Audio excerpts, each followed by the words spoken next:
Okay, it looks like we're ready to go. I appreciate everyone being here today.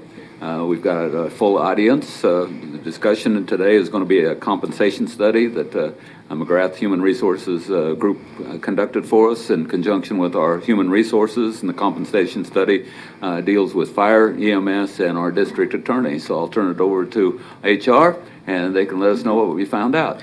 Good morning, Commissioners. Anna Meyer-Hoff-Cole, Deputy Chief Human Resources Officer. Our Chief Human Resources Officer, Sheena Schmetz, could not be here today, but she's joining us over Zoom. In 2021, the Division of Human Resources was asked to start looking at the potential of moving our compensation structure towards a step plan. A first step in this process, Human Resources sought the assistance of a consultant to look at creating a step plan for all positions that do not work a 40-hour week. As the Sheriff's Office is already on a step plan, this project proceeded with the Fire Department and EMS. HR also had several conversations with the Office of the District Attorney last year regarding their retention issues and need to look at their compensation structure. We spoke with the DA regarding including his office in this study, to which he agreed, and they have been great partners in this process. Today you will hear from Dr. McGrath with McGrath Human Resources Group. With over 20 years of experience, Dr. McGrath has conducted hundreds of comprehensive compensation and classification studies, specializing in public sector consulting and human resources management and public safety. She also has over 19 years of practitioner experience in all phases of human resources, including the public sector police and sheriff, fire, public works, highways, engineering, library, health departments, administration, courts, jails and detention, and more. So we're very lucky to have one so knowledgeable looking at our compensation. You've been provided a copy of her presentation as well as a draft copy of the current version of the report. The report is still being finalized and with the inclusion of special pay types upcoming, but we wanted to make sure that we got the information regarding her compensation research before you today. And with that, I will turn it over to Dr. McGrath. Thank you. Welcome, Thank you very McGrath. much. Thank you very much, Anna. I appreciate that. Again, welcome, and thank you very much for having me today to explain what we've done, where we've been, and what do we need to do yet going forward.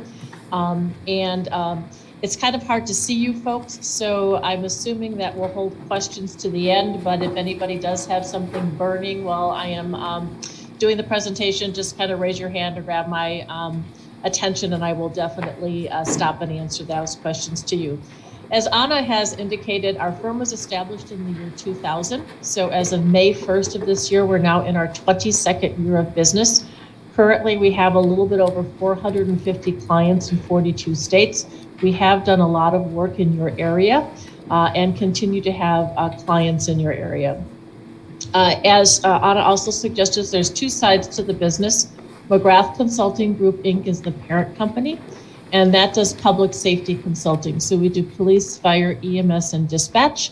And then we broke out human resources to our own company in 2012 because people thought we only did police, fire, EMS, and dispatch. And actually, we look at all positions from the county level on down. Our side obviously specializes in compensation studies, performance management, job descriptions, handbooks, all that fun stuff that most of you in the room really don't have any interest in. So why were we hired? We were able, the biggest concern was to look at the external market and see whether or not the positions in the district attorney's office, fire, and EMS were competitive to the external market. In order to do that, we obtained information on the current positions. And then once we have that information on the current positions and the external market, we then were to integrate that and create a compensation schedule or compensation schedules, as you will see. And I think the big piece of this, or the big takeaway of this, is not only the development of those salary schedules, but the ongoing maintenance of those schedules, because that's an area of major concern that we need to address here in Sedgwick County. So in order to do this, we first met with county administration, the three members of human resources that were a part of this team, and then directors or managers from all three departments, because even though we know positions in the DA as well as in fire EMS, we don't know your positions, and there might be unique features or concerns that we need to address when it comes to Sedgwick County as a whole. We reviewed your current compensation system, if there is one, and also then looked at the current job descriptions and any types of policies and procedures you had in regards to those three departments. We did solicit data from a number of public sector organizations, and when we do that, we look at the minimum, midpoint, maximum of the schedule, and we also try to collect incumbent salary, what people are actually making who have positions that are similar to the ones that were in the study. That sometimes is a better benchmark of where you are within the market versus a salary range. Because a number of your positions, especially in EMS and the district attorney's office, have competition in the private sector, we attempted to look at private sector data.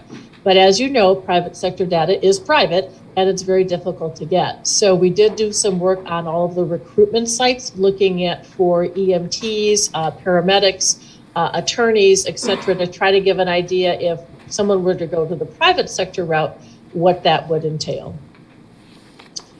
These are the organizations that we went to. This list is also in your book, in the report. The three that are in yellow are kind of they did not provide us data. A couple of them, we were able to get some minimal data off their internet or their website.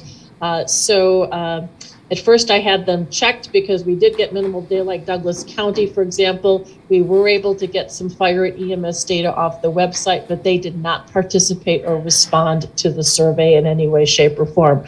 So that's why it might be color-coded, but it still has an X to it as not participating. But at least we got something, at least from most of the organizations that were here listed. This list was created by the three departments when we met with them, and it was approved by the county prior to us going out and soliciting data for them. The county has a history of its current compensation system where it does not adjust the schedule itself, and that's probably the biggest cause or the biggest problem for some of the data that you're going to see shortly. What really needs to happen, and you'll hear me say this several times throughout the presentation, is that not only do you have to take care of your employees by moving them through the salary range, which you are doing on a regular basis, you also need to take care of the schedule, because the schedule itself represents what your value of that position is to the organization. That you're not going to pay anything less than this and you're not going to pay anything more than this. And absent a salary schedule, which happens in the DA's office, a number of the positions do not have a salary schedule, you then kind of are making your best guesstimate as to where you should align that position to be competitive in the external market. So it's very imperative that you're doing two things. One, you're taking care of your schedule and making sure that that schedule is competitive, as well as allowing people to move through that salary schedule in order to get to different types of points within that salary schedule. And the county does not have a history of doing both items. When we look at a market analysis, and we're going to walk down the market analysis of how these positions fare with the external market, one of the things that we do in compensation is we create something called a comp ratio. The average market rate is 50%.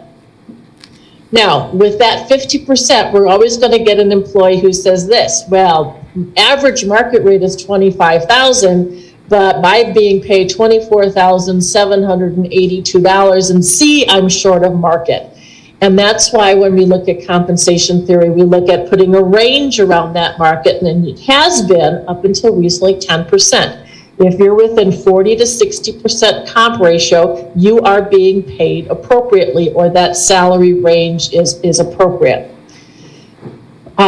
When it was 10%, one of the things that we always did is we always looked at those positions in the lower half of the 40% comp ratio, because technically they're within the acceptable range, but they're at the lower end of the acceptable range. And if they are not adjusted accordingly, they're most likely going to fall out of that acceptable range. Probably starting just prior to COVID, prior to 2021, when all of a sudden we started noticing there was beginning to be of a labor shortage, compensation theory says, you know what, 10% might be too wide of a range around that. And now recently, a lot of my competitors, and when I go to the World of Work, which is used to be called the American Compensation Association, we're now looking at 5% below average being an acceptable rate, because the market is shifting and changing so rapidly. If you are in that lower part of the 40%, you most likely are out of the market and not competitive. So that's why you're going to see some of the verbiage saying, okay, are you within the 10% or the 5%? Because the 5% is just something that's relatively new and trying to address the rapidly changing market. So let's look at fire first. When we look at fire, basically, we do have a little bit of problem finding just fire data. Nationally, most fire departments are either volunteer paid on call, or if they are full-time departments, they're a combination of fire and EMS. So that's why you see some of the firefighter EMTs, firefighter paramedics, because really the only data we could get on firefighter only was from paid on call departments, and there really is not a true comparison. So when we look at it, basically you do have about 38% of your positions are below the market. You have that here on the chart. You can see which positions are in the lower range, your firefighter paramedic. Your fire chief has indicated that a number of your folks do run firefighter paramedic, but you do not have that designation in your salary schedule. Your fire lieutenant is also low. And again, the two positions of division chief and EMT, firefighter EMT, are right on the cusp. They're in the lower part of that range, and really should be considered to look at. Now, the problem we have with public safety schedules is that a lot of times once you get to lieutenant and above, it's really not so much an external market comparison anymore as it is what is the compression between those different ranks depending upon how the salary structure is actually developed. So one of the things we did look at when we're looking at the fire department salary schedule is what is the distance between superior and subordinate ranks? What's the difference between a lieutenant and a captain and a battalion chief, etc.? And that's most likely going to set what your rate is versus the market. As long as you have your base rates of firefighter and firefighter EMT compared to market, all the rest then should fall in line. We also looked at what incumbents were actually making. So what people are actually making in your department compared to what people are actually making in similar types of positions. As I said before, this is usually a truer reflection of where you stand within the market. And 55% of your incumbents are below the average rate. Now, some of this could be due to new hires. If that's the case, that's what the 30% number is here. That's probably your new hires. What we're seeing though is people below 30%, which means not only is your salary range not competitive, but people have not been moving through that salary range. And you do have an issue with the fire department where you do have a step schedule. The step schedule is, in fact, have been in place for a while. People have been placed on it, but for a number of different factors, they don't move. So if I'm a firefighter EMT on step 4, I have been on step 4 for a long time and I'm not moving. And this is being reflective in the fact that your employees are not keeping up with what the market is. Keep in mind, when we talk about average market rate, here's what we're talking about. A person should reach the average market rate within 3 to 5 years. Within 3 to 5 years, I am fully capable and competent of doing my job. And obviously what we're seeing here is your employees are not reaching that average market rate. They're just stagnant within that one step. So I should also see, because we did do some demographics, and we'll show that shortly, I should see more people above 50%. Because if you are moving those folks through that salary range, and if they're getting to that average market rate, if I've been here for a long time, I should be moving beyond that average market rate. And we're not seeing that here. So there's definitely a twofold problem in the fire department. You have a step system, but it's not being utilized the way a step system should be utilized.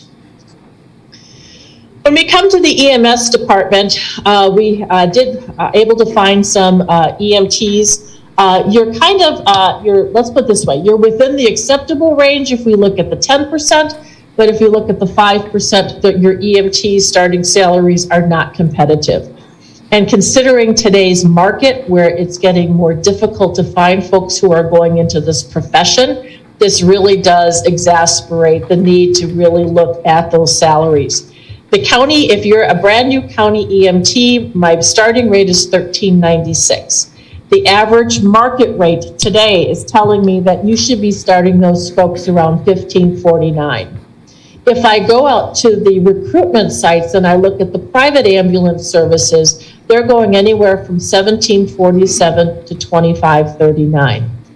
I think everybody in this room can probably argue the fact that working for the county would be better because our benefits are much better than they are in the private sector. But keep in mind who you're recruiting at this level. You're recruiting for folks that are in their, 20s, lower than 20. And no offense to anybody, but benefits is not something on their radar. What they're more importantly looking for is show me the money. And I'm going to go work for a private ambulance service, and I probably might be working more or less than what I am working here for the county when I can make $20 to $25 versus coming to you for $13.96. So obviously when it comes to the EMS department, there's more issues involved than just money, but money obviously is a very big factor, and the county is not competitive when it comes to the EMT salaries. Your district attorney, I'm going to break this out into two pieces because your district attorney does have salary ranges for all the attorney levels. There's staff attorneys 1 through deputy district attorney. So there is a salary range for that. You see that range here. Here's where the starting salaries are according to the DA. And here's where the average market starting salaries are. Sorry about that, can't talk. And basically, we really have nobody in an acceptable salary range when it comes to your district attorneys. Right now, you're starting a staff attorney 1 at $63,000 or somewhere around there. The average starting salary is $76,482. You are quite a bit off when it comes to that, which is why you're having a lot of turnover and you're having recruitment problems when it comes to the staff attorneys within the DA.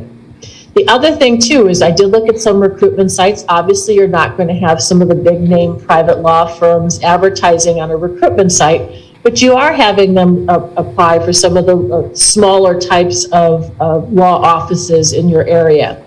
And the recruitment sites are saying we're going to start between $50,000 and $60,000 for an attorney in a small private law office. That is, you're just $3,000 higher than that, and you have a much significantly higher caseload. You have a little more accountability and responsibility when you're talking about the DA's office versus a small private law firm. Not to bash the small line private law firm if any of you up there are attorneys, but obviously the work level is significantly different. So none of the salaries within the DA's attorneys at this point in time are remotely competitive. We did look at all the other positions within the organization. This might be hard to read. This is also in your report. There is no salary range for these positions. There's just a number of what the current incumbent is making. So that's all we did was compare it to other current incumbents. Some of these have a little bit of a difficult match to it. There are very few organizations out there that break their investigators, for example, into 4 different classifications. So what we did was we tried to compare them with investigators that were sworn personnel versus, and your preference is to have sworn personnel versus those that, for example, may not be non-sworn, and that is not a necessity. So we kind of looked at that.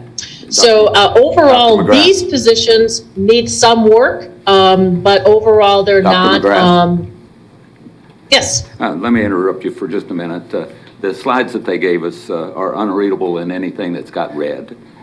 And so we have no idea what any of those values are when you talk about the compensation ratio. So it's just a little difficult to follow some of these things. Like on the DA incumbent salaries, you've got 6 positions in that right-hand column, but we can't read anything in those 6 positions. Can you just read them off to us? If you would turn to page 11 of the draft report that you received, the same chart is on there. Okay, that's good. All right, thank you. I'm sorry to interrupt you. We're just trying to follow along and we can't read everything. Hold on. No problem. No problem. Ed? Yeah, are you able to read? Administrative investment. Just a minute, let me go to page 11 and make sure I can read it. Oh, it is a different order. Okay. Yeah, we can read it on that page. Sorry to interrupt you. It's okay. I apologize. I'm having a very hard time hearing you. So hopefully you found where it is in the report. And plus you do have a copy of the slides, which might be small to read, but. Yeah. All right. So basically, here's where you stand. You either do not have a salary structure for some positions, you have a salary structure and it's not being utilized correctly, or the salary structure you have is non-competitive. There is no identification of where the average market rate is. So where should I be reaching that when I get to be that 3 to 5 years? Couple that with things that are going on within the market. Right now, according to Bureau of Labor Statistics, there's a decrease in national applicants by 37% for government jobs. So you're competing with a smaller number of folks that are interested in moving into government. We have national turnover rates. Government is turning 21%, and so you have received turnover data from your HR folks. You've also got some issues going with you when it comes to your geography. It's where are you pulling your people from? You're right near Wichita. If I'm standing on the corner, do I want to come to work at Sedgwick County, or do I want to work at some organization within your geographical area? There needs to be stronger emphasis not only on the salary schedules, but also looking at different types of recruitment tools. This is no longer the day where people say, I just want to come into work and that's all I want to do. There's a great report that just came out from NeoGov, which looks at the public sector. And basically it says right now employees are looking for a bunch of things. Number one, higher pay, flexible work schedules. That means working from home, or for those positions, we know everybody can't work from home. But can there be 4 10-hour shifts, or can there be more flexibility in the shifts? They want that flexibility, and they want to make sure that they have a job with value. So what are you doing to make sure that people understand what these jobs are and what kind of value they bring to the organization? Because remember, as elected officials, you were elected to provide services to your constituents. And the only way you do that is through the purchasing of labor or purchasing of skills of your employees. And so therefore, if you don't have employees to recruit from, you're not getting them, then your services are going to suffer. And at some point in time, you're going to have to take a step back and say, all right, what do we need to do in order to make sure we have competitive salaries? Do we need to go back to maybe not providing every service in the world, but go back to what our core services are and make sure that we're compensating those folks that are providing that service appropriately and accurately? So what we have recommended for fire and EMS, I created the same exact schedule. That schedule should be attached to the report in the appendix. Both of them are almost identical. They're 15-step schedules, so each step is 3%. And then obviously there's different types of starting salaries that are then more reflective of the market rate. We did talk with the EMS department. The EMS department has indicated they would prefer individuals who have their EMT basic and advanced to move to paramedic. So you will see on that schedule, there are several steps that are grayed out. At this point in time, the determination has not been made. But one of the ideas is that if I'm an EMT or an EMT advanced, I only have 10 steps versus 15 steps. That way it kind of pushes me to get a higher certification level, which is the level that you want to have. Also in the fire schedule, we've created 2 schedules, one with a firefighter and a firefighter paramedic. That's something that your fire chief and HR are going to have to look at. Do you actually want to designate somebody as a firefighter paramedic? If so, a salary range has been developed. I have not placed anybody in that firefighter paramedic salary range. I don't know, A, what their certifications are and who would qualify for that, and B, if that's the direction that you want to go, where you actually have a firefighter paramedic designation in your fire department. So those are two things that still need to be looked at. When it comes to a step schedule, this is how the step schedule needs to be funded. The first thing it does is every year, and I've chosen January and July as example dates, on January 1st of every year, that salary schedule needs to be adjusted to some sort of cost of living indicator. So in this example, I've used 2%. And so if I'm a brand new employee in pay grade B, this is just an example, this is not your schedule, and I'm at $12.53, on January 1st, that schedule increases. And then I'm still at step one, making $12.70 a year. Then I should have some sort of performance evaluation, and if I'm adequately performing, I get the step increase. In this case, the step increase is 3%, and so therefore I go to step two at $13.01. So two things need to happen with that employee. Number one, the salary adjustment at the beginning of the year, and then I get to step when either my anniversary date or July of the year. If you do what I call course corrections, and that's what these are, then your salary schedule continues to be maintained and kept up with the external market. When we place people in the fire and the EMS schedule, we have to place them on a step. So when we place them on a step, what I do is I place them on the step closest to what they're currently making without a pay decrease. So if I'm making, let's go back to this example here. If I'm making, we'll use this one. If I'm making $12, I'm going to place you on to $12.53 because that's the step closest to what you're currently making without a pay decrease. If I'm making $13, well, then I'm going to place you on step three at $13.16 because that's the step closest to what you're currently making without a pay decrease. What we do not take into account at this point in time is how long the employee has been in the position, because what you need to have what the cost is just by placing people in the box.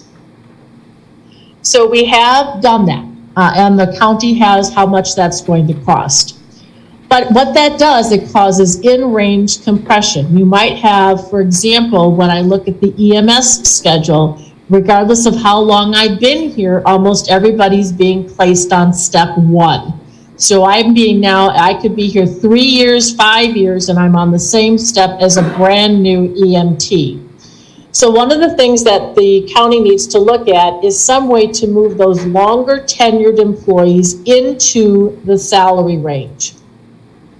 And we're still working on that with the county, but this is kind of an example of something we would look at. So if I have 15 years or more in the position, then I'm going to move 3 steps. If I have 10 to 14 years, I'll move 2 steps, etc. The county's HR system, however, does not take and record years in position. So right now, the county is manually going through all the records for police and fire to try to find out when they got promoted into those things, so we can look at what kind of in-range compression problems we have by placing folks within that salary schedule. So that's still being worked on. Switching gears, we then have the DA's office. Basically, what we've done with the DA's office is we have created salary schedule for all the positions within the DA's office. We've looked at what the external market is, what types of similar skill sets people have, and grouped them into pay grades, and then placed a salary range in them. It's not a step system, it's a range system. So what's identified is a minimum, the market rate is identified, and then the maximum is identified. So what we've done in that case is when we come to for the costing for it, is all I need to do initially is to place people at the minimum. So if they're below the minimum of the salary range, they're placed to the minimum of the salary range. Anybody whose salary is already within that range, I did not give an increase to because they were already within the range, and it does not cost anything to put them in that range. So the county has that costing as well. You need to do the same thing to the salary range as you do to the step schedule. So every year it has to be funded two ways. Again, January 1st, that money has to be added to the schedule. So in this case, I'm at $11.66 an hour. I moved to $11.83 an hour because the salary schedule was adjusted. And then you can continue working the way you have with your giving the district attorney a pool of money to distribute. I have recommended in the report to the district attorney that we need to concentrate more on getting people through that salary range. So don't make any type of merit increases too complicated. Do something where if you have a lower performer, they get 0 to 1%. If I'm on target employee, I get 2 to 3%. And if I'm a rock star, I get 4 to 5%. Make it very tight windows so that we're making sure that we move people through that salary range and getting to that market range within the salary schedule.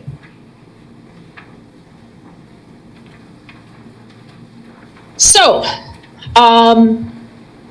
people have been placed in the appropriate pay grade. Employees were placed to the minimum if under the salary range or on a step closest to their current.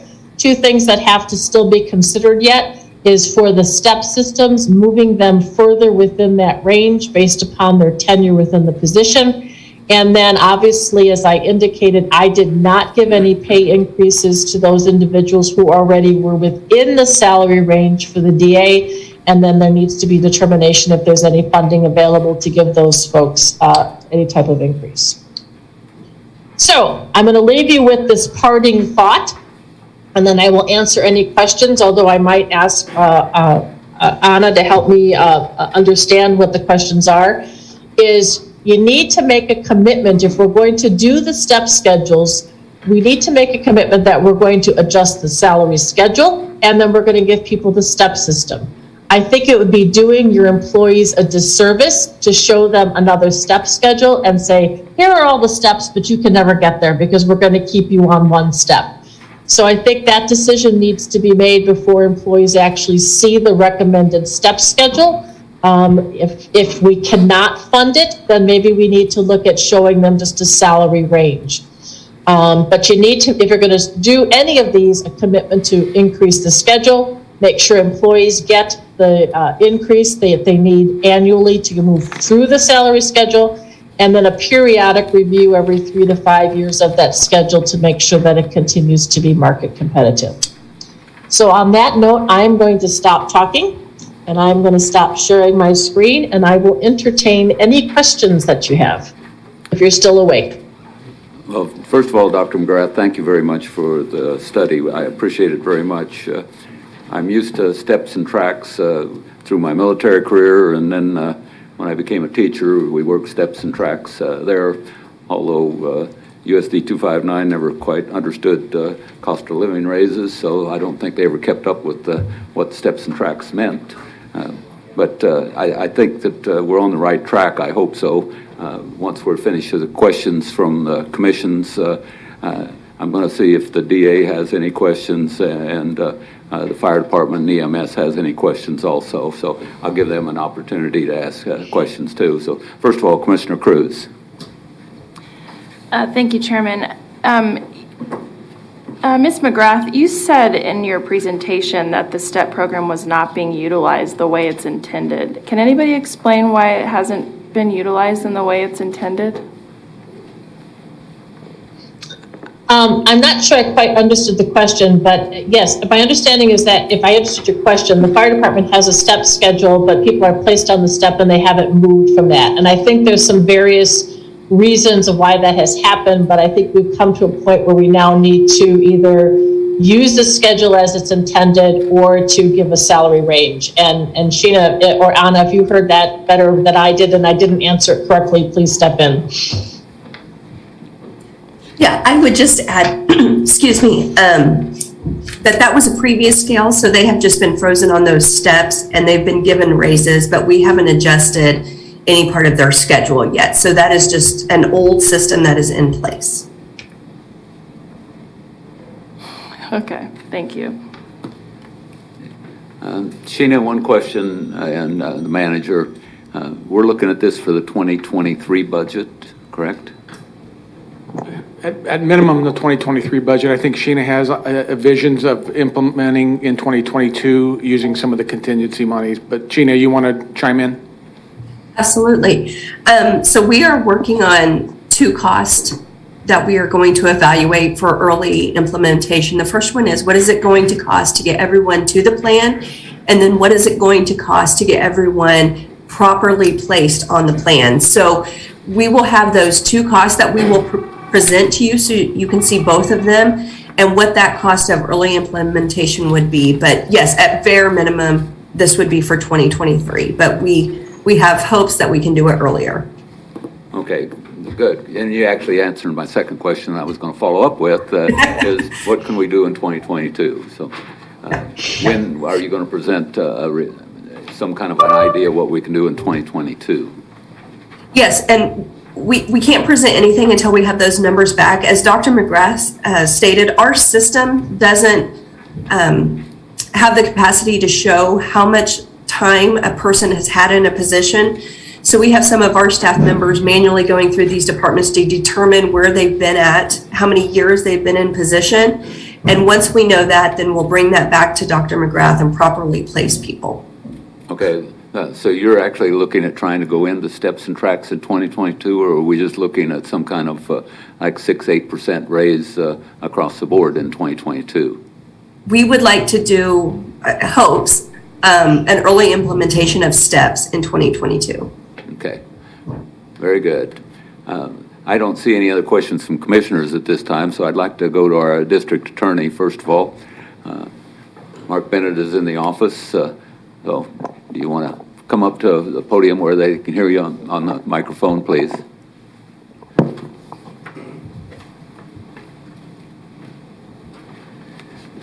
Actually, I'll say that I met last week with Dr. McGrath and her staff, went through everything, they answered our questions, so I think I've got a pretty good handle on what her recommendations are. I'll continue to work with HR, with the county, and the best way to roll out some of these changes and implement this. Obviously, it's an issue for us since in the last 5 weeks I've lost 3 lawyers, each of which I think the lowest increase in pay is $40,000 for each one of them individually. So, and not a single one of them went to the private sector. One went to another DA's office in the state, and 2 other went to work for, one for McConnell and one for the Army Corps of Engineers. So they tell me to stand in the corner on one leg and face the east, I'll do it. Whatever we need to do to make this right. Very good, thank you. Chief Williams, would you like to speak? Oh, he's going to hobble.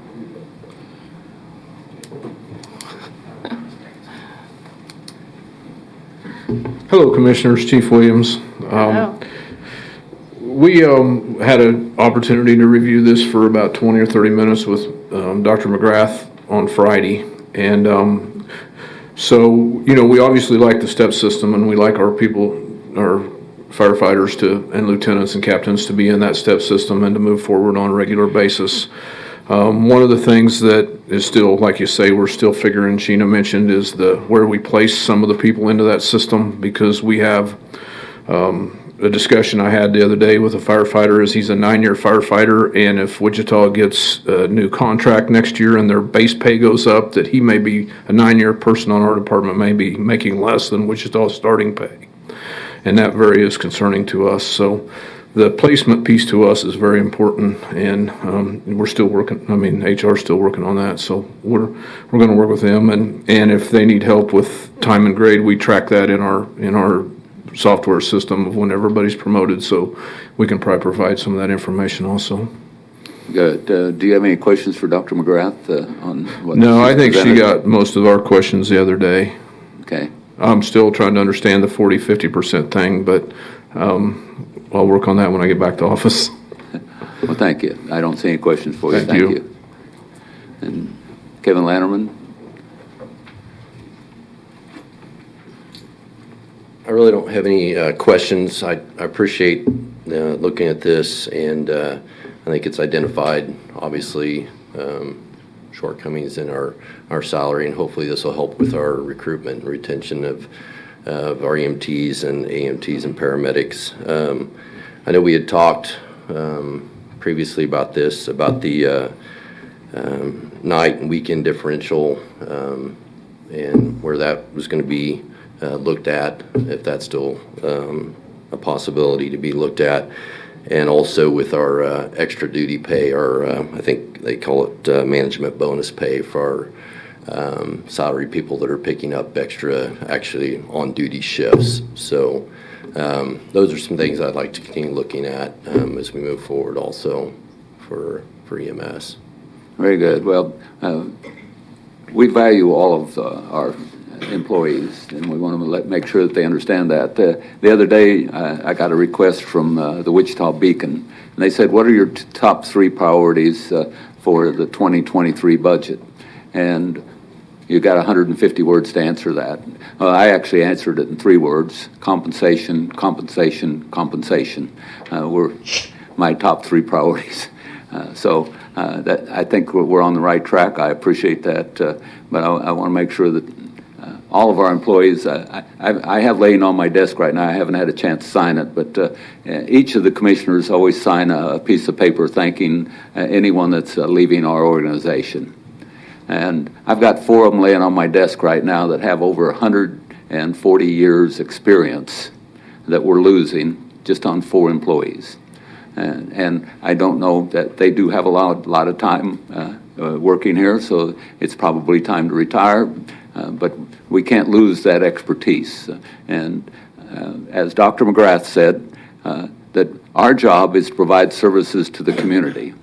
We have to, when somebody calls 911, someone has to answer that phone. When they dispatch fire or EMS, someone has to be able to be dispatched. When the sheriff's office is dispatched and makes an arrest, we have to have deputies to do that. When they end up going into court, we have to have district attorneys that are providing that service. I know that we haven't talked about courthouse police today, and we do have the police chief in the room, and he's got the same exact problem as everyone else does. So I did not hear courthouse police in this discussion. So I hope that you're considering courthouse police as part of this overall discussion. And Anna, can you tell me if we are? Courthouse police will stay on the general schedule. We're looking at them just as we're looking at the compensation of all of our other employees that aren't in this. Okay, but he's short, we're short across the board, and until that we can tell our employees we value them, that we want to retain them, and we don't want them to go find a higher paying job, we want them to stay here, we're going to continue to lose them. So, Commissioners, do you have any other questions? Does anyone in the audience that I missed have any other questions? Well, Dr. McGrath, Sheena, I hope you get to feeling better. But Dr. McGrath, thank you very much for your presentation. This is something that we've been asking for some time. Steps and Tracks has been one of my priorities, and I'm glad that we're moving in that direction. Well, unless any commissioners have anything else today, again, thanks to HR and everyone that's been involved in this. I appreciate it. Thank you, and we're adjourned. Thank you very much for the opportunity. And I know I threw a lot of information at you today. So as you review it and as you digest it, contact HR and or we can, chit chat again in the future. So thank you very much and have a great day. Thank you again, Dr. McGrath.